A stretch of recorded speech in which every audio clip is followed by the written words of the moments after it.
Hey guys, welcome to the All Sports Pass Podcast North. My name is Eli, I'm your host, and welcome back to another video.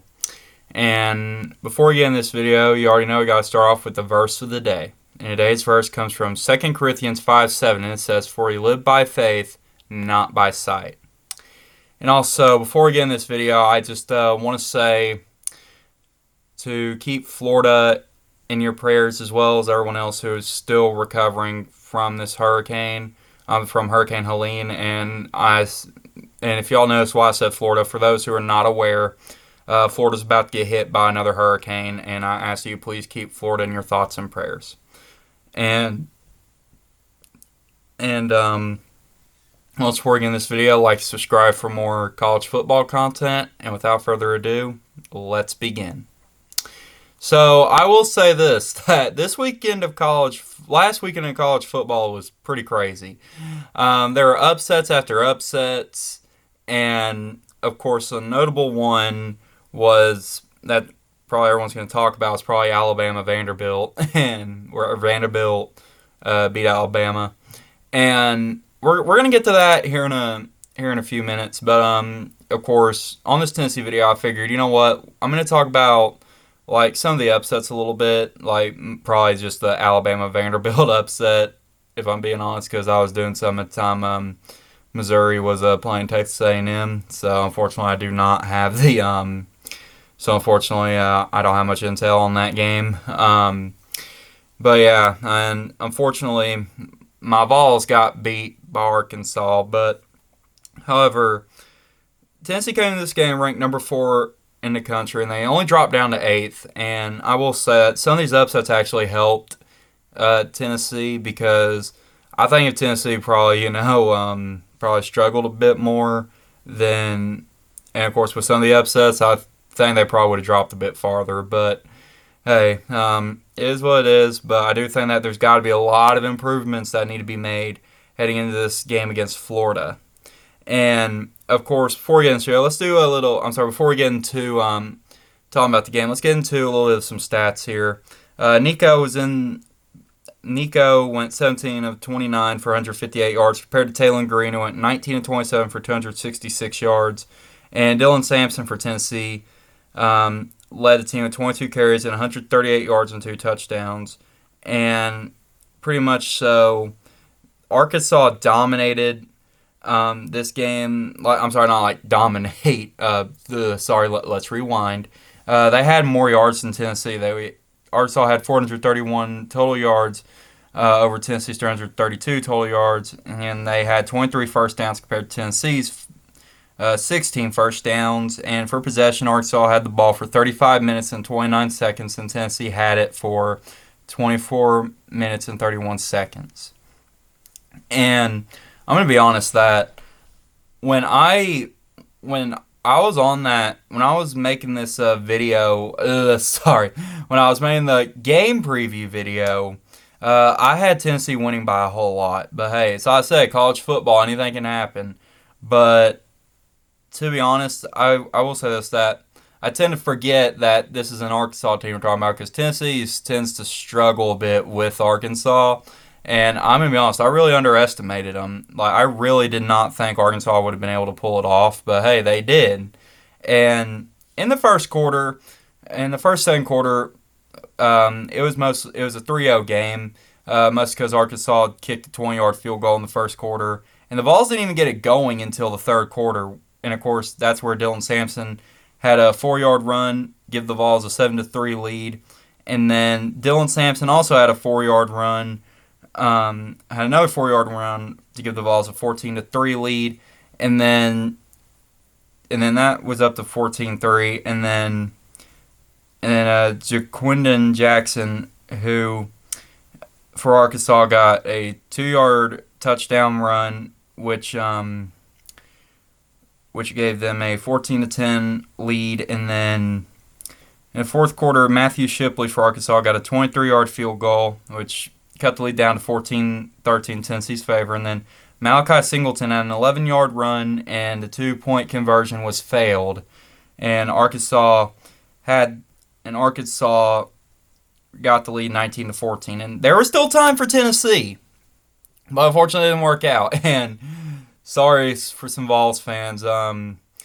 Like the way this game was lost was unfortunately a Joe Milton way.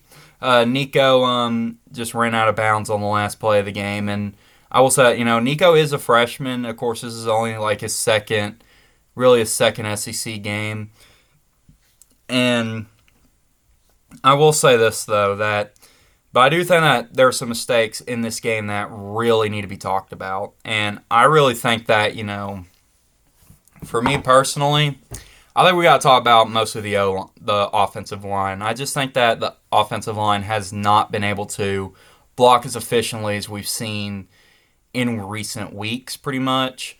And whenever I was at the, I'm sorry, not I wasn't at the game. Sorry, when I was watching the game, I noticed that I was like, what is Tennessee doing? Where has their efficient blocking been? Like, where has their O line been?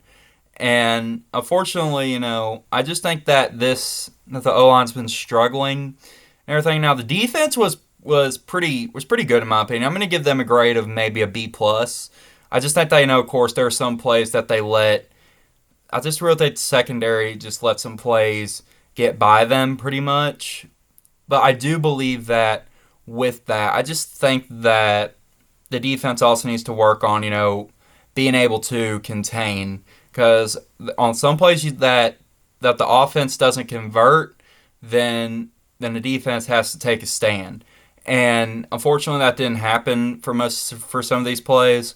But however, I also think that this offensive line, and of course heading into Florida this week, and that is a game at Neyland, and that will also be covered on the All Sports Pass podcast West channel, which I'll leave a link down in the description down below. I do think that heading into Florida, I think it's a winnable game. But I do think, of course, and this might be a hot take, but I think this loss actually helps the Vols realize what they can do better against Florida. And if they get by Florida, then it could mean that it could obviously help them, get around. Now say they get by Florida, but they lose to Alabama, then of course if that happens, that's gonna be different now. And personally, I think it's me to see what Alabama does because, of course, like I said, that loss to Vanderbilt, it's gonna be interesting. But I do think that now, and I said it in the Vols schedule predictions video, that I had Tennessee losing to Georgia. I honestly don't see it now. I think Tennessee can beat Georgia now. Now, I do believe that it's going to be a bit of a test for this game against Florida, but I do think that for Tennessee, I think they're gonna play their hearts out. I think they're gonna take what they learned from Arkansas and put it against Florida, and hopefully it's going to end with a Tennessee win. And if Tennessee wins, that's going to be good because hey, Tennessee they need a win they need to win pretty much. And personally, I do think that Tennessee, I think they can have a rebound game against Florida, win it, and then heading into Alabama, and then you get to see what Alabama does. And all right, let's talk about a little bit about Alabama before I finish this video. I was actually heading to a Vols watch party, and the funny part is this: is that I was listening to a radio after going to a grocery store to pick up a few things, and I end up, and on my way there, and on my way to the party, I hear and Vanderbilt's up 13-0 on Alabama. I'm like, that ain't gonna last. I was wrong because while we were waiting for the Vols game to come on, we were watching the Alabama Vanderbilt game, and not once did Alabama take the lead from Vanderbilt. And I have to say, that was a bit crazy for me because I was like, what is happening? And then when I saw Vanderbilt just put the game away and win it, I was like, ain't no way that I just witnessed that. And I thought, the NIU win over Notre Dame was impressive. This game was impressive as well, but more impressive. And now, of course, there's going to have to be some categories now because mostly you hear about the greatest college football upset from me personally, in my opinion, was App State at Michigan back when App State was a FCS school. But let me tell you this, that now, I guess for the FBS upsets, this one's probably got to be one of the greatest in my opinion because I personally did not expect Vanderbilt to beat Alabama, and I know, and don't lie, I know a lot of people did not have Vanderbilt winning. So, yeah. And, yeah, so I just think that, it's going to be interesting to see how Alabama also rebounds from that loss, and it's going to be interesting to see what they can do heading into their next game, which honestly I should have had the schedule put up here. I'm so sorry. It's going to be interesting to see how they go into their next game, and also I also want to say this, that time of year is coming back again. The Lone Star Showdown is, I'm sorry, not the Lone Star Showdown, the Red River Rivalry is coming, and it's going to be Texas and Oklahoma. For those who don't know, that's what they call the rivalry, but something's different. This is their first year where the Red River Rivalry is being played in the SEC, and man, I cannot wait for that game. And I think honestly it's going to be Texas winning that game, but yeah. And now for Alabama, this is the schedule that I had. Their schedule now is South Carolina. I'm sorry, the schedule's pulled up now.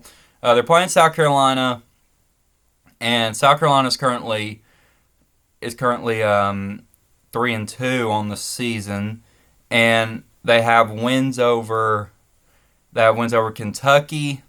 They have wins. They have a win over Akron, and the win over Old Dominion. So that's really, so of course, South Carolina, they've also been able to keep it close with LSU. And then the Ole Miss game, just, of course, not a shocker there with the 27-3 loss. But it's rare to see what happens. But I highly doubt that South Carolina is going to pull a Vanderbilt and upset Alabama. Now, who knows? If it actually happens, then I might make a video on it. I actually may. So, yeah. And, alright, so I got for y'all tonight. If y'all like this video, give it a like, subscribe for more college football content. And also, please, like I said, please keep the hurricane victims from Helene in your prayers still, and please, in your thoughts and prayers still, and please keep the victims, please keep the people in Florida in your prayers as Hurricane Milton is going to be hitting them. Please pray for them, and please keep them in your thoughts and prayers. With all that being said, peace out, God bless, and good night.